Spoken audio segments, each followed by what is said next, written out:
Council for green revolution సంస్థ ఆధ్వర్యంలో ఈ నెల 6, 7, 8 తేదీలలో తెలంగాణ ద్వితీయ వార్షిక విత్తన పండుగ జరగనుంది.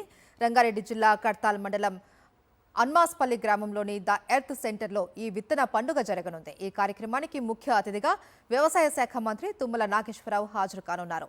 దేశీయ విత్తనాలను ప్రోత్సహించడమే లక్ష్యంగా ఈ ప్రదర్శన ఉంటుందని కౌన్సిల్ ఫర్ గ్రీన్ రెవల్యూషన్ సంస్థ ప్రతినిధులు తెలిపారు. పండుగ ఉద్దేశం కూడా కేవలం విత్తనాలని కాదు. పేరు విత్తన పండుగ అయినా అక్కడ విత్తనాలతో పాటు వ్యవసాయ సంబంధమైన విత్తన సంబంధమైన జ్ఞానాన్ని పరస్పరం రైతులు పంచుకునే విధంగా అనేక మందికి సందేహాలు ఉన్నాయి. ఈ న్యాచురల్ అంటున్నారు మీరు, మేము ఆధునికమైన వంగడాలకు వెళ్ళినట్టయితే అవి చీడలను ఎట్లా ఎదుర్కొంటాయి, లేకుంటే దిగుబడి సరిగ్గా రాదు కదా అని అందులో నోషనల్ థింకింగ్ కొంత ఉంది, అపోహలు కొన్ని ఉన్నాయి, భ్రమలు కొన్ని ఉన్నాయి. వాటన్నిటిని తొలగించేలాగా కూడా 3 రోజుల పాటు మెయిన్ ప్లీనరీ సెషన్తో పాటు సైడ్ లైన్స్లో కూడా సమావేశాలు ఏర్పాటు చేస్తున్నాం.